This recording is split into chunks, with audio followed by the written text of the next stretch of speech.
नमस्कार. मी मिलिंद शिवलकर. बरेच बरेच दिवसापासून तर मला क्रिकेटबद्दल बोलायचं होतं. आज ती संधी मला आलेली आहे. कारण गेल्या 2 कसोटीमध्ये भारतीय संघाची जी धुळधाण उडाली आहे, त्याबद्दल तर मी बोलणार आहेच. पण त्यापूर्वी मी हे जे क्रिकेटचे बरेच जाणकार आहेत, त्यांना एक सांगू इच्छितो, की तुम्ही विकेट आणि पिच यांच्यामध्ये जी गफलत करता, ती मला सांगायची आहे. कारण कसोटी म्हणजे कसं आहे, कसोटी चालू होण्यापूर्वी जर तुम्ही पिच रिपोर्ट देत असाल आणि इनिंग झाल्यानंतर विकेट रिपोर्ट देत असाल, तर त्याच्यामध्ये तुम्हाला काय सांगायचं आहे? पिच रिपोर्ट म्हणजे 2 स्टंपच्या मधले ठेवलेलं जे जमीन आहे किंवा ती खेळपट्टी, मराठीमध्ये खेळपट्टी, त्या 66 फूट ज्याचं अंतर आहे 2 स्टंपमधील, त्याला विकेट न म्हणता पिच म्हटलं जातं. तो पिच रिपोर्ट दिला जातो सामना सुरू होण्यापूर्वी. आणि सामना पहिला डाव झाल्यानंतर जो विकेट रिपोर्ट दिला जातो, म्हणजे आऊट झालेला बॅट्समन म्हणजे विकेट. आणि ज्यात 3 स्टंप समोरासमोर, म्हणजे समोरासमोर लावलेले असतात 3-3, 6 स्टंप, त्यांना विकेट म्हटलं जातं. तेव्हा जे मोठे प्रथित यश असे स्वतःला जे जाणकार समजतात, ज्यांना आपण समालोचक म्हणतो किंवा कॉमेंटेटर म्हणतो, त्याने जरा पिच ह्या शब्दाचा अर्थ समजून घेऊन पिच हा शब्द आपल्या तोंडामध्ये कसा राहील.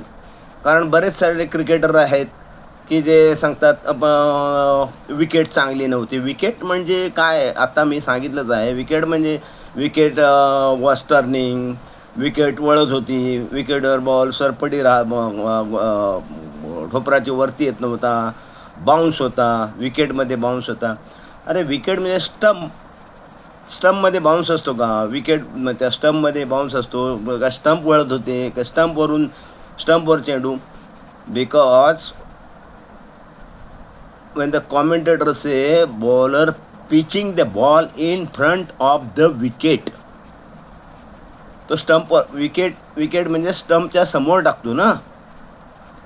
तर हा उहापोह थोडा जे प्रथित यश कॉमेंटेटर आहेत हिंदी, जास्त करून साऊथ आणि नॉर्थचे जे गाजलेले आत्ता स्वतःला कॉमेंटेटर म्हणून प्रसिद्ध पावलेले, त्याने विकेट आणि पिच यातील फरक आत्ता तरी इतकी वर्ष झालीच तरी तुम्ही पिच आणि विकेट यांची गफलत करता. पिच म्हणजे ज्यावर क्रिकेट खेळलं जातं आणि विकेट म्हणजे स्टंप किंवा आऊट झालेला फलंदाज, बॅट्समन.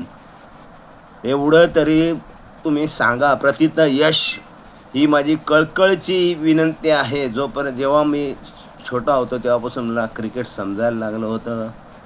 पण विकेट हा शब्द कोणी प्रचलित केला आहे त्याला पकडून आणा. विकेट चांगली होती, विकेटवर चेंडू वळत होता, विकेट अशी होती, विकेट तशी होती. अरे तसं नाही. विकेट म्हणजे आऊट झालेला फलंदाज, बॅट्समन. आणि पिच म्हणजे ज्यावर चेंडू वळतो. पिचवर चेंडू टाकल्यानंतर वळतो असा जी जमीन असते त्याला पिच म्हणतात.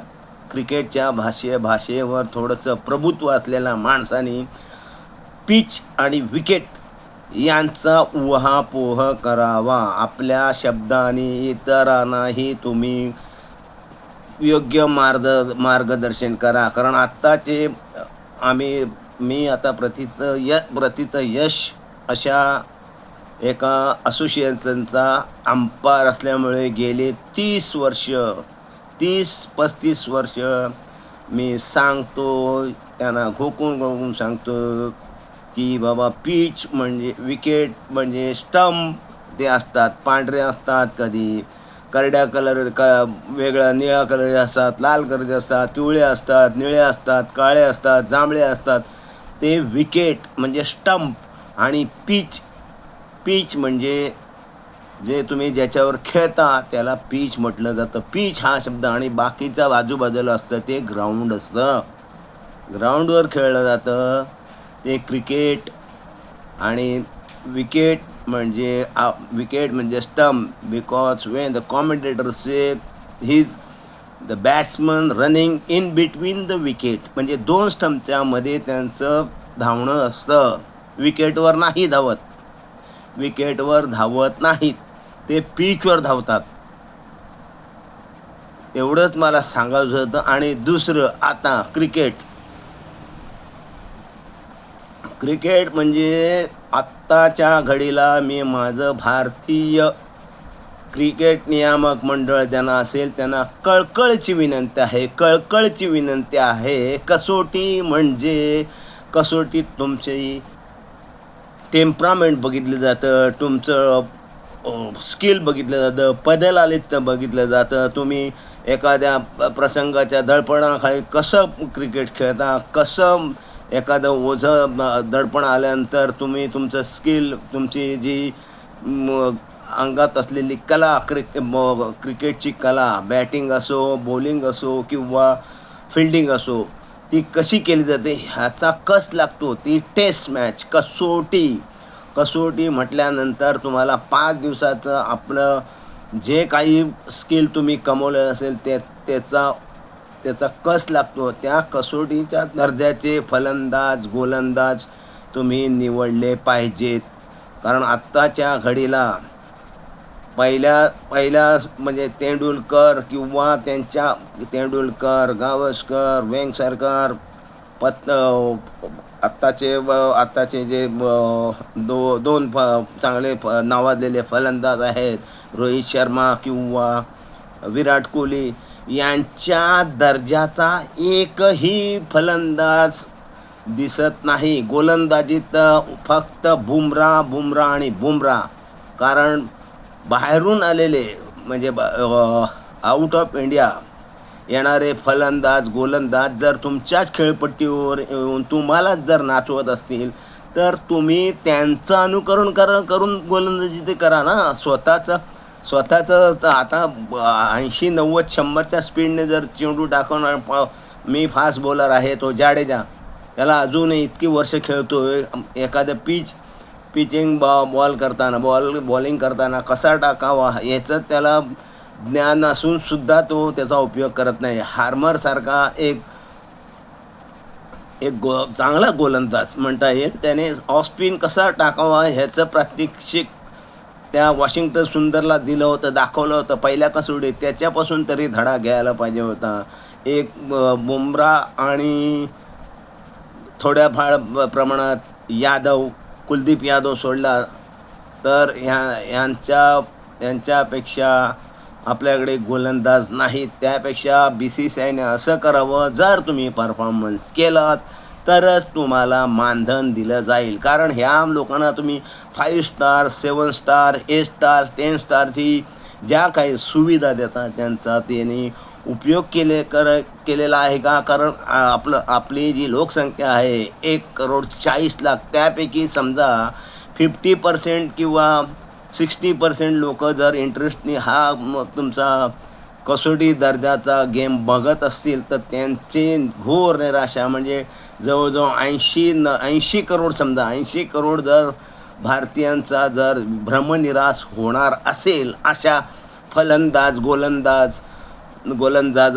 गोलंदाज जर करत असतील, 80 करोड लोकांपैकी तुम्ही 15 जे निवडता जे कसोटी दर्जाचे असावेत, ज्यांची आत्ताची लायकी मला तर वाटतं त्यांनी रणजीत जाऊन चांगल्या धावा कराव्यात. कारण आत्ता जी रणजी चालू आहे त्या रणजीतले प्लेयर तुम्ही घ्या, ते चांगले 100, 150, 200 धावा करणारे फलंदाज हुडका. त्यांच्यातून वरती एकाच तुमचं जे आहे की कोटा सिस्टीम ती आता थोडी थोडी कमी करा. चांगला उच्च दर्जाचे फलंदाज गोलंदाज घेऊन या. ऑस्ट्रेलिया, इंग्लंड किंवा न्यूझीलंड त्यांच्याकडे थोडंसं आत्मनिरीक्षण करा. त्यांच्यापासून थोडासा धडा घ्या. जास्तीत जास्त ते 3 ते 4 वर्षच एखाद्या फलंदाजाला गोलंदाजाला चान्स देतात. आपल्या इथे 10-10, 12-12, 13-13, 14-15 वर्षे एकाच कसोटीत 1-2 शतकं माझी, 1-2 शतकं झाल्यानंतर 50 मारायचा आणि 10 सामने असेच खेळायचे, 0 काढायचं. तर त्यांच्या परफॉर्मन्सप्रमाणे त्यांना मानधन चालू करा. मग तुझं मग त्याला सांगायचं, बाबा तुझं मानधन आम्ही दुसऱ्याला दिलं, तू 0 काढलास तरी तुला आम्ही कुठून 100 रुपये देणार किंवा 1000 त्यांच्या 1000च्या पटीत, लाखोच्या, करोडच्या पटीत आम्ही तुम्हाला देऊ शकत नाही. आम्ही तुम्हाला 5 स्टार, 7 स्टार, 10 स्टार तुमची सेवा केलेली आहे, सेवा दिलेली आहे, त्याचा तुम्ही योग्य वापर केलात, पण तुमचा परफॉर्मन्स मैदानात काही दिसला नाही, त्यामुळे आम्ही तुम्हाला मानधन देत नाही. कारण यांना जेव्हा माहिती पडेल की एखादा पगार नोकरदार महिनाभर काम करतो तेव्हा त्याला पगार मिळतो, किंवा तर ह्यांचं असं झालेलं आहे ना, 2 दिवस 5 दिवस खेळलं की लाखो करोडोंची यांची इकडे माया जमा होते आणि त्या मायेचं काय करतात ते आम्ही काय विचारू शकत नाही. पण अरे आम्ही एवढंच सांगतो, 80 करोड जे तुमच्याकडे डोळे लावून बघत असतात त्यांच्यासाठी तरी खेळा. तुम्ही स्वतःसाठी खेळू नका, पण देशासाठी खेळताना मग पैसे एवढे का घेता? तुम्ही म्हणता आम्हाला देशप्रेमासाठी आम्ही खेळतो. आणि BCCIला एक सांगणं आहे, एक तर कसोटी 3 फॉर्मॅटमधल्या खेळाडूंना वेगवेगळे संघ तुम्ही ठेवा. ते एकाच कर्णधाराच्या हाताखाली देऊ नका. कारण असे जर तुम्ही दिलेत तर त्याचा वेगळा अर्थ निघू शकतो. कारण जो जो तुमचा कर्णधार असतो त्याचं लागून चलन करून मला घ्या, ह्याला घ्या, तो चांगला खेळतो, हा चांगला खेळतो, तसं करू नका. ज्याचा परफॉर्मन्स असेल त्याला तुम्ही चान्स द्या. त्याला कसोटी खेळणाऱ्याला कसोटीमध्ये चान्स द्या. जो वन डे खेळतो त्याला वन डेमध्ये चान्स द्या. जो T20 खेळतो, T20 इंटरनॅशनल खेळतो, त्यांना T20मध्ये चान्स द्या. कारण एकच हा फलंदाज आल्यानंतर आजचंच उदाहरण घेतलं तर 2 असे फलंदाज जुरेल, 2-3 फलंदाज यांचं नाव घेऊन बोलू शकतो. कारण जुरेल नंतर साई सुदर्शन आणि नितीश कुमार रेड्डी. ह्या नितीश कुमार रेड्डीचं सोडा तो अष्टपैलू आहे की द्विपैलू आहे त्याचा त्याला उलगडा होत नाही आहे. आल्या रिव्हर्स स्वीप मारण्याचा काही एक असा जो काही त्याने प्रयत्न केला की एका चेंडूमध्ये 400 धावा होतील या हिशोबाने चेंडू त्याने मारला आणि तो बाद झाला. असा हा अष्टपैलू खेळाडू आम्ही प्रथमच पाहत आहोत. जे आम्हाला अष्टपैलू म्हणजे कपिल देव याने जी अष्टपैलू खेळाडू कसा असावा याचं उत्तम उदाहरण दाखवून दिलेलं आहे. अजूनपर्यंत 83 ते 87 जवळजवळ 87 मला वाटतं 83च्या वर्ल्ड कपनंतर कपिल देव जवळजवळ 10 ते 12 वर्षे चांगला एक अष्टपैलू खेळाडू म्हणून भारतीय संघाला लाभलेला होता. कसा असावा हे ह्या आताच्या खेळाडूंना कपिल देवचं एखादं जर चित्रीकरण केलेलं असेल ती टेप दाखवा, त्यांचं चलचित्र दाखवा. कपिल देवनी काय केलं स्वतः अष्टपैलू होण्यासाठी आणि भारतीय संघासाठी. तर असा अष्टपैलू होणे नाही, कपिल देवच्या पासंगालाही पोचणार नाही किंवा त्याच्या पायापर्यंत पोचणारा तरी एखादा अष्टपैलू खेळाडू तयार व्हावा हीच आमची सदिच्छा आहे. परंतु भारतीय नियामक मंडळाचे अध्यक्ष यांनी सुद्धा आता स्वतःचा घरातील सर्व धर्म समभावाचा मान राखून, मी काय म्हणतो, सर्व धर्म समभावाचा मान राखून त्याने आता तरी महम्मद शामी आणि सरफराज खान ह्या दोन खेळाडूंचा विचार करून त्यांना भारतीय संघात लवकरात लवकर घ्यावं. कारण त्यांची कामगिरी आत्ताही ते लोकल लेवलला चांगलेच करत आहे. रणजीमध्ये खोऱ्याने धावा करत आहेत आणि असे खोऱ्याने धावा जेव्हा रणजीमध्ये करतात त्यांना तुम्ही भारतीय संघाची धार मोकळी करा. आणि जे खेळ ज्यांनी अजिबातच काही रस दाखवला नाही, काहीच परफॉर्मन्स केलेला नाही, अशा फलंदाजांना गोलंदाजांना त्यांची जागा कुठे आहे, त्यांनी जाऊन आपला परफॉर्मन्स रणजी लेवलला किंवा विजय हजारे ज्या ट्रॉफ्या आहेत तिथे जाऊन लोकल लेवलला जाऊन करावं, असं त्यांना खरमरीत पत्रच द्यावं. म्हणजे संघाच्या बाहेर रस्ता दाखवावा. कारण आत्ताच्या घडीला जर तुम्ही जयस्वाल हा वन डे चांगला खेळू शकतो, हा कसोटी दर्जाचा फलंदाज नाही. कारण जेव्हा 193 ऑस्ट्रेलियाविरुद्ध 193 धावा जमवायच्या होत्या, फक्त उभं राहिलं असतं तरी 193 धावा झाल्या असत्या. आणि आत्ता जी परवा कसोटी कलकत्तामध्ये हारलो तेव्हासुद्धा त्याने चुकीचा फटका मारून भारतीय संघाला अडचणीत आणलं होतं. असा फलंदाज कधीही भारतीय संघाला धोका देऊ शकतो. त्याच्या जागी चांगला एखादा फलंदाज, गौतम गंभीरचं काही खरं नाही, तो खरंच गंभीर असतो. कधीच त्याने आपली जागा सोडून किंवा त्याला जी खुर्ची दिलेली आहे ती खुर्ची सोडून त्याने कधीच भारतीय संघाचं टाळ्या वाजवताना किंवा हसतमुखाने एखाद्या फलंदाजाला बॅकिंग करताना किंवा त्याची वाहवा करताना दिसलेलं नाही. त्यापेक्षा मला वाटतं आशिष नेहरा ह्या खेळाडूला तुम्ही जर मुख्य प्रशिक्षक, मेन कोच म्हणून जर ठेवलं तर तो भारतीय खेळाडूंना असा काही त्यांच्याकडून कामगिरी करून घेईल याची मला तरी खात्री वाटते. किंवा त्याने केलेली कामगिरी ही खरंच कौतुकास्पद आहेच. त्याशिवाय दुसरं एक सांगायचं राहिलं, साई सुदर्शन हा एक फलंदाज IPL मध्ये चमकला होता, पण त्याने ज्या शतकं मारले होते त्या शतकाच्या जोरावर तो भारतीय संघात आलेला आहे. पण 3 ते 4 वेळा तो आऊट असताना पंचांनी त्याला पॅड असताना आऊट दिलेलं नाही. पायचीत असताना पंचांनी त्याला आऊट दिलेलं नाही. म्हणजे हा सावळा गोंधळ आहे असं मला वाटतं.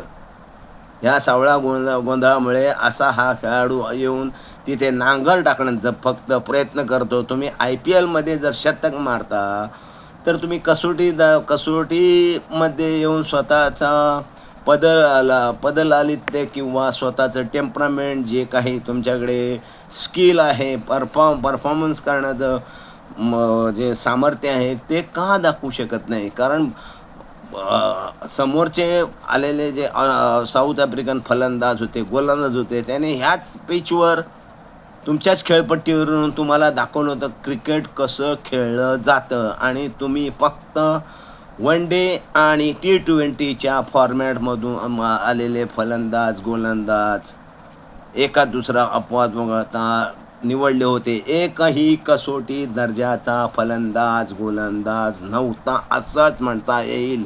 कारण तुम्ही 80 करोड जे क्रिकेटचे चाहत्या आहेत त्यांची धूळधाण उडवून दिलेली आहे. त्यांच्या भावनांचा उद्रेक असा आलेला आहे की क्रिकेट बघावं की न बघावं हा प्रश्न आता लोकांना पडतो. To be or not to be, बघितलं पाहिजे की नाही.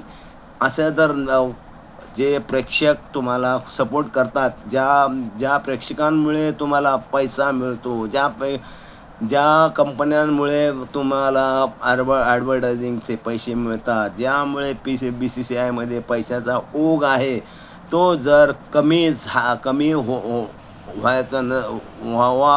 नये असं जर वाटत असेल तर तुम्ही आत्तापासूनच यामध्ये लक्ष घाला. जे खरोखरच खेळण्यालायक खेळाडू आहेत अशांनाच कसोटीची दारं खुली करून द्या आणि दुसरं